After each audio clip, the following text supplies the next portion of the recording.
nesse mês vamos mergulhar até as profundezas no iceberg da Copa Libertadores. Para você que não sabe, iceberg é um estilo de vídeo muito conhecido pela internet, onde as pessoas pegam um assunto, nesse caso a Copa Libertadores, e destrincham ele de sua superfície até as camadas mais profundas. Entendi. Quanto mais funda a camada, mais denso, complicado ou desconhecido é o tópico. Esses tópicos podem ser curiosidades, teorias ou qualquer coisa relacionada diretamente ao tema central do iceberg. Então, chega de enrolação, vambora começar o vídeo. A superfície sempre é o que tem o ser mais suave no caso, né, mano? O nome. A Copa Libertadores teve seu início em 1960. Nessa época, ela reunia apenas os campeões nacionais do continente. Por isso, seu nome era a Copa dos Campeões da América. Nome esquisito, hein, mano? Mas, em 1965, optou-se por dar outro nome ao torneio, que passaria a contar não apenas com os campeões nacionais, como também os vices. O nome escolhido foi o de Copa Libertadores da América. Copa Conmebol Libertadores, é sinistro. Ô, mano, eu fico me perguntando quando eles não vão mudar a taça, não, mano. Daqui a pouco a taça vai estar maior do que um cara de 2 metros. Em homenagem, quem diria, aos Libertadores da América. Aqueles que ajudaram a libertar a América do Sul dos domínios e da opressão dos colonizadores. Faz sentido. As maiores goleadas da história do torneio aconteceram nas edições de 1970 e 71. Em jogos mata-mata, foi em 63. 9-1, Cruzeiro tem medo desse 9 aí, hein? Vale ressaltar que o Peñarol é o autor de ambas. Esse foi o torneio precursor da Copa Libertadores, sendo a primeira tentativa de se eleger um campeão sul-americano. Ele também serviu como modelo para a criação da Liga dos Campeões da Europa, que doideira! Alguns anos depois. A competição, Libertadores dando aula, hein? Foi organizada pelo Colo-Colo, campeão chileno, com apoio da Conmebol. O vencedor foi o Vasco da Gama. Vascão da Kenaipe, respeita o Vasco, hein? A final da Libertadores de 2018 era um clássico entre Boca e River. Na ida, empate em 2-2 na La Bombonera. A volta seria disputada no Monumental de Núñez. Porém, esse clássico é o clássico, mano. Tem como não, tá? A torcida doideira que os dois chamam Atlético. A torcida do River atacou o ônibus que transportava a delegação do Boca Juniors. E por motivos de segurança, e para punir o River pela atitude, a Conmebol decidiu tirar o último jogo do Monumental, para levar para Espanha. No Bernabéu, foi no Bernabéu! Não esqueça tudo! Até porque nem tem estádio aqui na América, né? Tá faltando. Que tal levar a final do torneio com nome em homenagem aos que livraram a América dos colonizadores para a capital do colonizador? Não faz sentido nenhum, Libertadores. Mano, tá que é doido você imaginar uma final de Libertadores no Bernabéu. Mas é esquisito o fato de chamar Libertadores pra homenagear os caras que libertou a América do Sul e os caras fazer a final na Europa. Tipo, não faz sentido nenhum, mano. Cara, que ideia genial! E esse tópico já nos conecta ao próximo, porque a partir desse acontecimento, a Conmebol passou a copiar o modelo europeu e fazer a final em um jogo único, em campo neutro. Mano, eu não sei qual final que eu prefiro, na moral, mas eu acho que eu prefiro o final de 2 jogos, mano. Eu acho muito da hora, porque, tipo assim, tem locomoção, festa, dá pra você fazer a festa no seu estádio, você vai no estádio dos caras, tem a festa dos caras, tá ligado? Igual a Copa do Brasil, mano. Mas, obviamente, desconsiderando que estamos na América do Sul e não na Europa. São condições e costumes muito diferentes. Muito Mas diferentes. E aí, gostou dessa mudança? Ou não, gostei não. Preferia antes? Esse tópico aborda uma particularidade quase exclusiva do futebol sul-americano. Eu fiz um vídeo sobre isso, mas ele é bem antigo, então eu vou dar um resumo aqui. Basicamente, a altitude se trata de quantos metros uma cidade está acima do nível do mar. Não me diga! Não sabia que era isso não, Zé! Não. Cidades que têm esse número acima dos 2.500 metros são consideradas cidades de altitude elevada. Altitude elevada, hein? Não. Beleza? Beleza, mas e daí? E daí que jogos realizados nessas condições beneficiam muito o time mandante. Isso aí de fato, com certeza, sem argumento. O time é acostumado com essas condições. E aqui na América do Sul existem várias cidades com estádios nessas condições. Toda vez que o Galão tá na Liberta, minha preocupação é essa aqui, pegar esses times que jogam na altitude. Meu Deus do céu. Mas vale ressaltar que essas cidades não são de Argentina, Uruguai, nem Brasil. E esses são os times que mais sofrem com isso. Pois é, principalmente Brasil, né? Que Libertadores devia chamar Brasileirão hoje em dia, que a maioria dos times que ganha e chega é só brasileiro. Curiosamente, a Conmebol nunca colocou uma final de Libertadores para ser jogada em um lugar desses, né? Mas por que será, hein? Isso a gente vai dissertar sobre mais tarde. Ao longo dessas mais de 60 edições, a campanha com pior aproveitamento que terminou em título foi a da LDU em 2008. LDU já ganhou Liberta? E o Botafogo não tinha ganhado?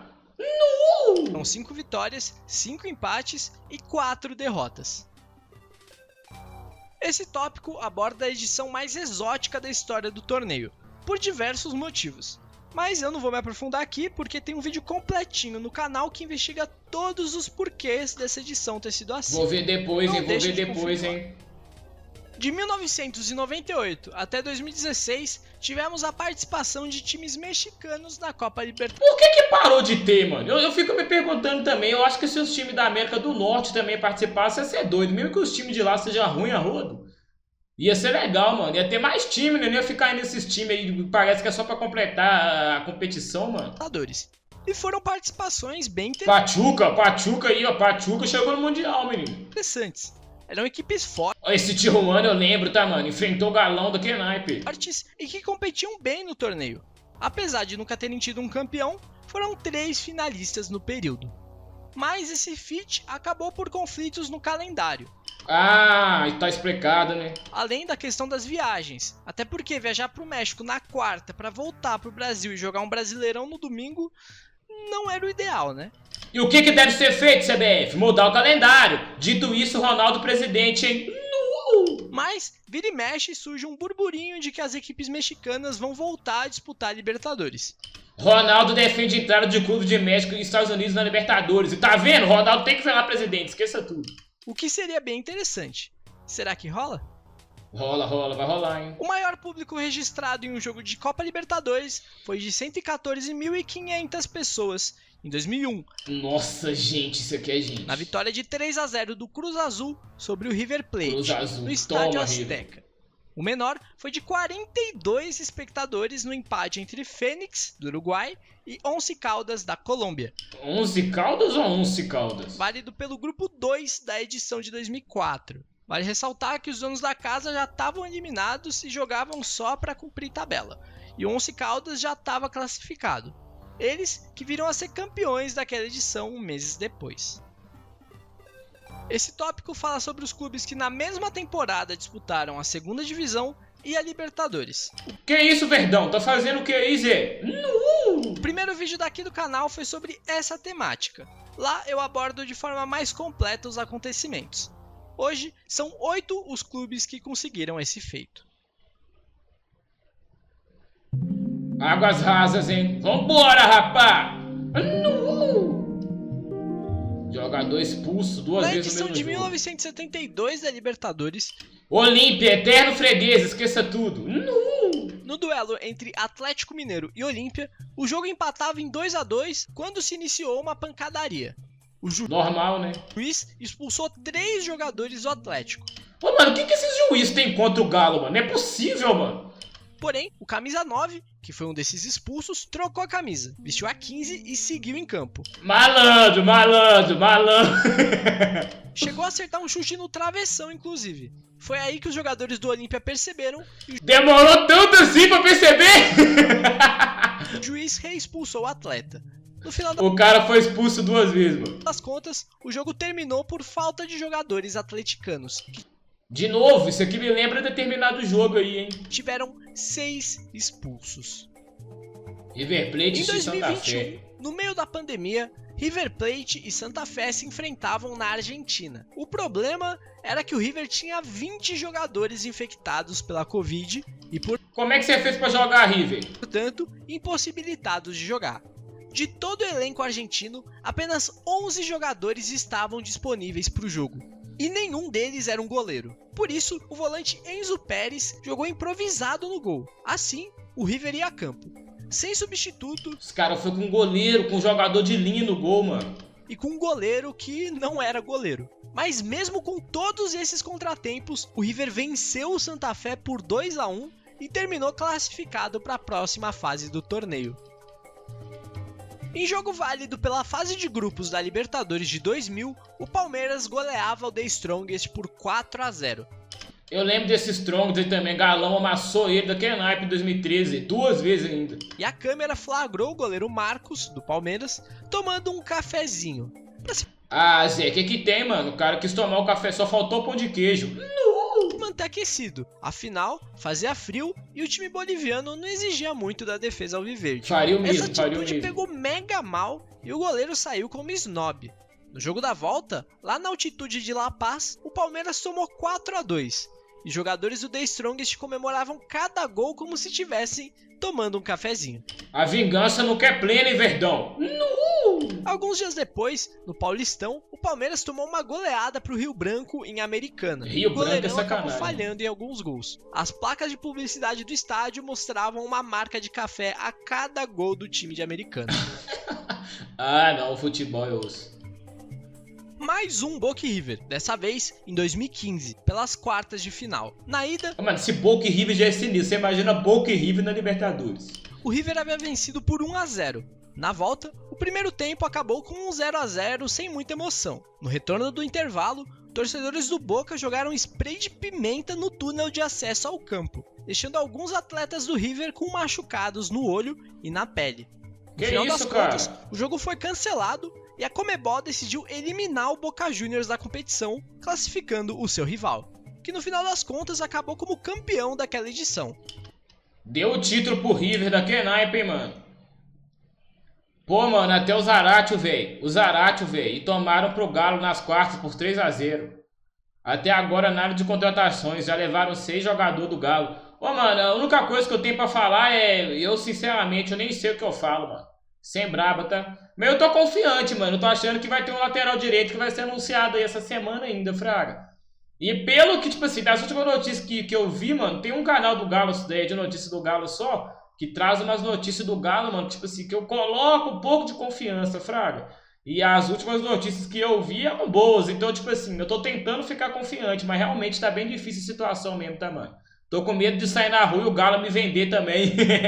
É por isso que eu tô com a blusa da seleção. Esses dias tudo eu tô usando a blusa da seleção, mano. Tava com a blusa do Galo, passou um cara esquisitão no carro, mano. Olhou pra minha cara assim, eu... Mas o que gera reclamações entre os torcedores do Boca é o fato deles terem sido eliminados. E quando aconteceu o contrário, em 2018, a Conmebol não eliminou o River da final. Ah, porque era o River, né, Zé? Apenas tirou seu mando. Boca Juniors, Esse Paysandu. tópico aborda um dos Ô, mano, Paysandu é de que país, mano? jogos mais folclóricos da edição de 2003 da Libertadores. O duelo entre o Azarão Paysandu e o bicho-papão Boca Juniors. Mais especificamente, o jogo da La Bombonera, na ida, onde o Paysandu, mesmo com 2 jogadores expulsos, mostrou quem era o papão e derrotou o Boca por 1-0. No Zé, Paysandu tava sinistro, hein? Pra se ter ideia do quão gigantesco foi esse feito, apenas 2 times brasileiros tinham derrotado o Boca lá até então. O Santos é gigante mesmo por ter feito isso. Santos de Pelé e o Cruzeiro de Ronaldo. Pena que não adiantou de muita coisa e o Paysandu acabou eliminado no jogo da volta. Times Ao que não longo existem desses mais. mais de 60 anos, diversos clubes que disputaram a principal competição do continente sul-americano encerraram suas atividades e não estão mais entre nós. Então, aqui prestamos nossas homenagens aos times que estão aparecendo aí na tela. Homenagem. F. Boca Juniors. Esse Pará, o vídeo é sobre a Libertadores ou sobre o Boca Juniors, mano? duelo entre Boca e Sporting Cristal, na Libertadores de 1971, foi o jogo mais violento da história da competição, Sempre tem que ser o C, né, Boca? que já é uma competição bem violenta. O Boca precisava vencer os peruanos para seguir sonhando com a classificação, e o placar teimava em ficar empatado até os 44 do segundo tempo, Paysandu. quando um jogador do Boca Paysandu é do Pará, carai. Nó, que doideira. Paysandu do Pará ganhou do Boca na Boboneira, menino. tentou arranjar um pênalti, mas o juiz ignorou.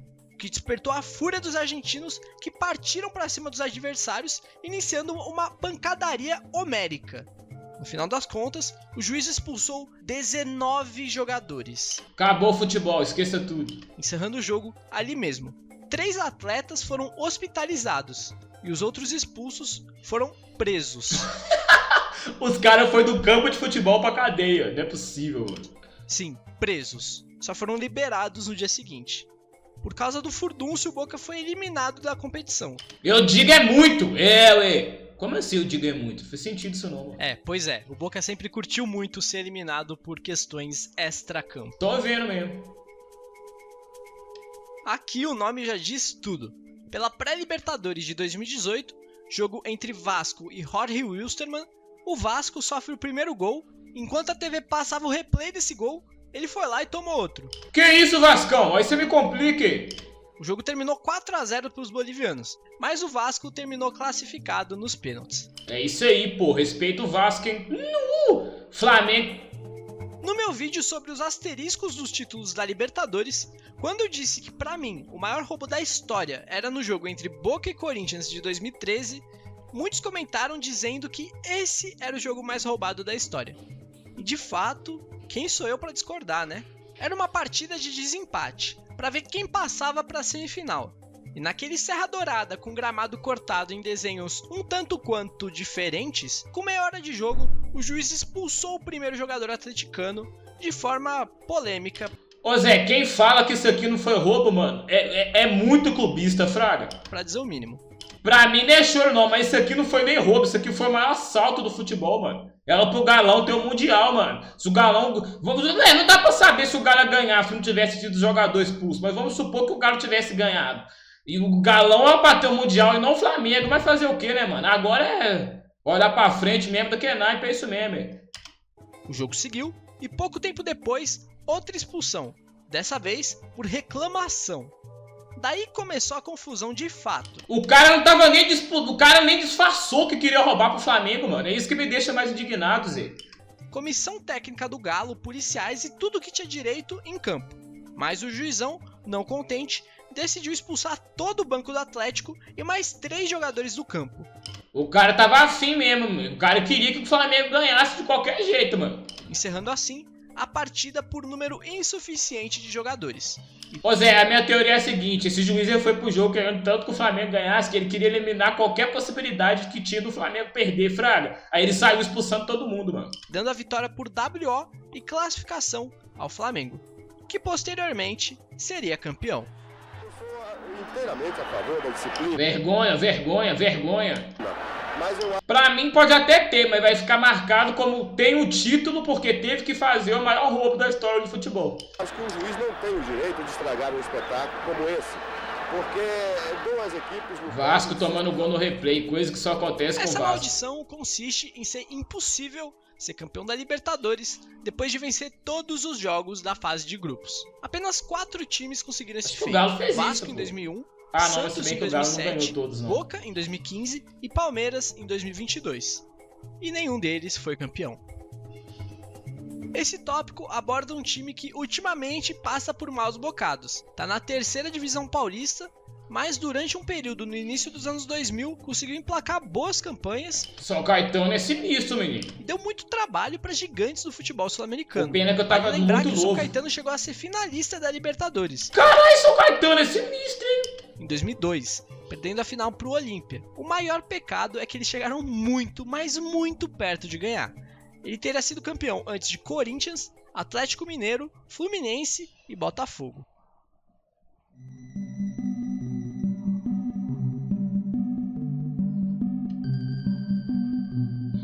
Durante as comemorações do título de 2004, vencido pelo surpreendente Once Caldas, os jogadores acabaram quebrando o troféu.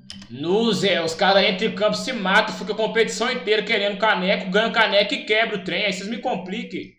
Eles conseguiram decapitar o troféu da Libertadores. O concerto custou cerca de $7 mil. Em 1991, se classificavam 3 times em cada grupo. E no grupo A, o Boca poderia deixar seu arquirrival de fora. Bastava um empate com o Oriente Petroleiro em casa. E adivinha? 0-0 com impressionantes 0 chutes ao gol. Que isso, cara? Nossa, mas o jogo deve ser chato a rodo de assistir, mano. Nossa, que coincidência. Futebol é tão maluco, né? Esse é um time que atualmente está na 2ª divisão colombiana, mas em 2007 fez uma campanha histórica e que é muito pouco lembrada, principalmente aqui no Brasil. O clube colombiano Cúcuta Deportivo? Que time é esse, Zé? passou em 2º lugar de seu grupo, eliminou Toluca e Nacional nos mata-matas. Na semi, caiu contra o Boca Juniors, mas eles não se borraram e venceram o jogo da ida por 3-1. Receba, Boca! Bastava segurar o resultado na volta e ele seria finalista, contra o Grêmio que ele já tinha levado a melhor na fase de grupos. Mas a La Bombonera é fatal. Bomboneira é osso mesmo, tá, Zé? A polêmica da vez foi a neblina. Teve tanta neblina, mas tanta, que é impossível ver como foram os gols do Boca. Da TV só dava pra ver a fumaça. E o jogo terminou 3-0 pros argentinos. Duvido nada dos caras nem ter feito os gols, só alteraram o placar na televisão e ficou por isso mesmo. Ué. Que foram campeões posteriormente. Em 2009, na transmissão do Sport TV do jogo entre Palmeiras e Real Potosí, houve um pequeno equívoco na apresentação da escalação do time boliviano. Ao invés de aparecer os nomes dos jogadores do Real Potosí, apareceram uns nomes meio brasileiros. Bom, isso porque o que apareceu na tela foi a escalação do Macaé pro duelo contra o Botafogo pelo Campeonato Carioca. Que errem, Zé! Que foi transmitido pelo mesmo Sport TV naquele dia mais cedo. Aparentemente eles esqueceram de trocar os nomes e o narrador nem percebeu. Errar é humano. Todo mundo erra e tá tudo bem. Mas e se eu te disser que até o bem mais precioso da Libertadores tem erros? Pois é, se olharmos atentamente as plaquinhas do troféu, notaremos que na de 1970 do Estudiantes está escrito Clube Estudiantes de La Plata, mas na realidade é para estar Clube, com B mudo. Na plaquinha de 2009, também do Estudiantes, está escrito Clube Estudiantes de La Plata. Ah, se eu fosse Estudiantes, eu ia ficar boladão com a Comembol. Só rala rolo pra ganhar o caneco. Os caras nem escrevem o nome direito na taça, rapá. Fugiu da escola, Comembol! Comembol odeia o Estudiantes. Teve também um erro na placa de 2008 da LDU, que indicava que o time era do Peru, quando na realidade é do Equador. Ah não, isso já é perdoável. Mas esse último se tratava de uma réplica, então menos mal. Se você viu meu vídeo sobre os asteriscos nos títulos das Libertadores, você sabe do que se trata esse tópico. Se não viu, vai ver, porque é um vídeo muito show. Meu favorito daqui do canal particularmente. Os motivos especulados para essa diferença são os mais diversos. Diferenças culturais, linguísticas, a maior qualidade técnica e financeira do Brasil perante os outros países latinos. Brasil tá amassando em geral, menino. Ou quem sabe, talvez, pelo fato da Argentina ser a confederação mais influente da Conmebol. Mas isso a gente vai elaborar mais em alguns tópicos lá pra frente. Era pra ser o Brasil que tá carregando essa bodega. A parte mais icônica do troféu da Libertadores, certamente, são as plaquinhas espalhadas Só tem na boca base de nesse madeira. vídeo, é isso que eu Cada tô percebendo. uma representa uma edição realizada. Antigamente, essa base era muito menor, e com a medida que as edições foram acontecendo, essa base foi aumentando para que as plaquinhas fossem colocadas. A questão é que ao fim dessa edição de 2023, chegamos novamente ao limite dessa base. E não Eu perguntei isso no início do vídeo, Zé. Eu quero muito ver o que eles vão fazer agora. se sabe se a Conmebol vai optar por aumentar novamente a parte de madeira ou fazer outra coisa. Segundo o presidente da entidade, eles vão diminuir o tamanho das placas para caber mais. Ah, faz sentido. Eu acho que tinha que mudar a taça, Zé. Eu acho essa taça bonita, mas sei lá, velho. Ele é meio sei lá, velho. Mas nenhuma decisão oficial foi tomada até o momento. Hoje, a Copa Libertadores é a maior obsessão de todo o time do continente. Mas nem sempre foi assim. Durante 3 edições, o Brasil não teve nenhum representante. Isso ocorreu em 1966, 69 e 70. Uai, e como é que a Conmebol não faliu? Em 66, o motivo foi porque a CBD não gostou da mudança no regulamento da competição, que começou a permitir com que os vice-campeões nacionais também a disputassem. Em 69, o problema foi o calendário. O Campeonato Brasileiro daquele ano durou 14 meses, então não tinha como indicar um participante se o campeonato nem tinha acabado. Até hoje o calendário é uma bosta, não imagina isso com 14 meses. Em 70, o motivo foi novamente o calendário. A CBD afirmou que a competição atrapalharia a preparação para a Copa do Mundo. Outros motivos alegados para a falta de interesse no torneio foram a grande violência, as arbitragens tendenciosas, o baixo retorno financeiro e as complicadas logísticas das viagens. Profundezas. Nunca. Muda o nome pra Copa Boca Juniors da América, faz sentido mesmo. A vitória do Deportivo Itália sobre o Fluminense em pleno Maracanã. Detalhe que o Deportivo Itália já estava eliminado e o Fluminense passaria com uma vitória. Infelizmente, esse é um problema que vem ficando cada vez mais frequente em confrontos de Libertadores. Principalmente porque a Conmebol não faz nada, né? Só até junho... Conmebol é assim. Se acende o sinalizador no Brasil, muda de não sei quantos mil. Os caras fazem racismo explícito nos países. O que a Conmebol faz? Nada. De 2023, durante Libertadores e Sul-Americana, foram 9 denúncias de racismo no ano. E 8 delas envolvem brasileiros. Bom, não preciso nem falar que a Conmebol não faz nada a respeito. Esse tópico é o outro lado daquela discussão lá do começo do vídeo sobre altitude. Tudo isso começou em 2007, quando o Carai, Real Potosí! Criativo esse escudo aqui, Zé. Flamengo foi jogar contra o Real Potosí, lá em Potosí, a mais de 4.000 metros de altitude. O jogo terminou empatado em 2-2 com diversos brasileiros passando mal. Então, a CBF mandou o caso lá para a FIFA, reclamando que os estádios do topo dos Andes não eram adequados para o futebol. Alguns meses depois, a FIFA vetou estádios que fiquem acima dos 2.500 metros de receber jogos internacionais. Até que enfim você fez alguma coisa, né, FIFA? Mas isso prejudicava boa parte dos países membros da Conmebol, que logicamente foram contra o veto. E daí se desencadeou uma enorme polêmica. A comunidade andina emitiu um comunicado dizendo ser um atentado não só ao futebol, como aos habitantes das regiões em causa, afirmando ainda que a decisão da FIFA atenta contra os direitos humanos, viola os princípios estabelecidos na Carta Olímpica, a soberania dos povos e o princípio do jogo limpo. Direitos humanos? Evo Morales, presidente da Bolívia, qualificou o veto como uma espécie de apartheid do futebol. No final das contas, a FIFA deu para trás e cancelou o veto. De sempre, normal, né? Mas fato é que ainda existe uma certa cautela quanto a estádios Conmebol muito sendo acima Conmebol. do nível do mar, até mesmo aqui em continente sul-americano. Até porque é muito improvável que a Conmebol coloque uma final para ser jogada em um estádio muito acima do nível do mar. Atlético Tucumã e El Nacional se enfrentavam em Quito pela pré-Libertadores. Porém, o Tucumã teve problemas em seu voo. Tucumã? O que atrasou o jogo em 1h30.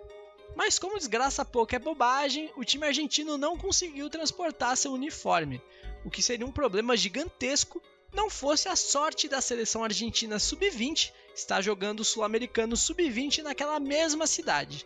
Daí, a seleção emprestou sua camisa para o clube, o que nem Caralho, ia ser doido se isso acontecesse, mano. Causou tanto estranhamento, até porque parece a roda mesmo, Zé. Os uniformes são iguaizinhos.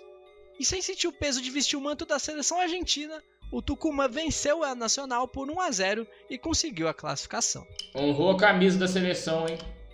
Esse tópico fala sobre a maldição imposta sobre o simpático time do Diabinho, o América de Cali, e sua sina de jamais vencer uma Libertadores. Digamos que a América nunca foi de Cali.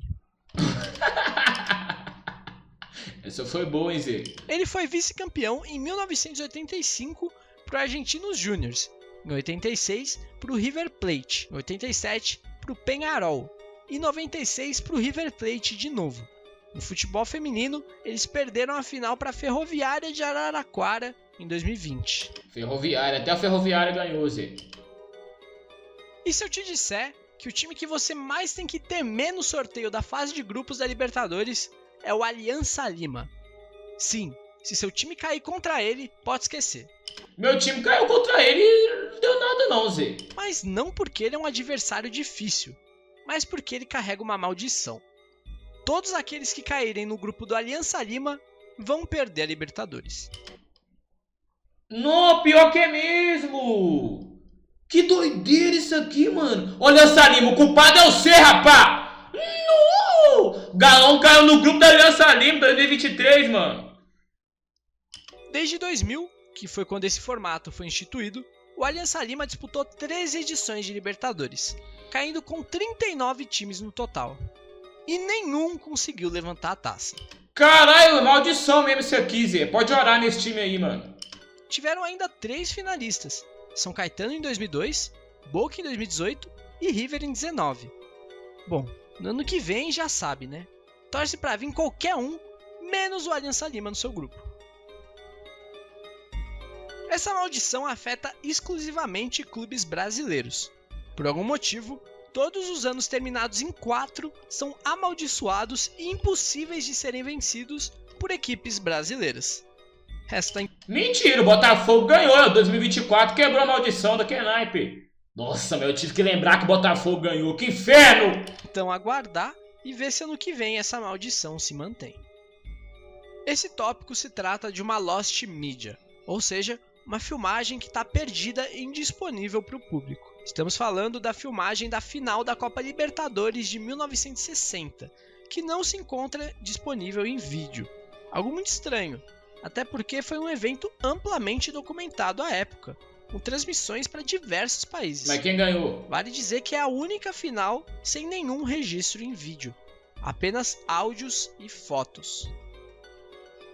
Na estreia da Libertadores de 1992, o Newell's Old Boys foi Perdeu pro Galo. goleado pelo São Lourenço em casa por 6-0. A torcida ficou completamente maluca e culpou o treinador da equipe, que na época era um jovem chamado Marcelo Bielsa.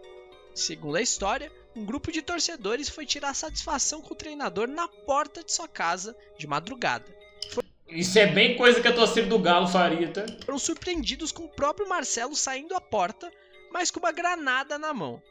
Andando lentamente, ele disse que se os torcedores não saíssem de lá, ele iria tirar o pino e jogar neles a bomba. Não é à toa que ele ganhou o apelido de El Loco. Vale dizer também que o Newell's se recuperou e chegou até a final daquela edição. Tinha grandes chances de sair campeão, não fosse o São Paulo de Telê na final. Hoje, Marcelo Bielsa é o São Paulo tem quantas libertas, mal pergunto. técnico do Uruguai e foi tão importante que dá o nome para o estádio do Newell's. Abismo, fudeu. Aqui já era, meu. Durante a Libertadores de 2014, no duelo entre The Strongest e Defensor, no Hernando Siles, em La Paz, a transmissão da Fox Sports mostrou um vulto passando pela arquibancada Cadê? de forma muito veloz e passando no meio da torcida local.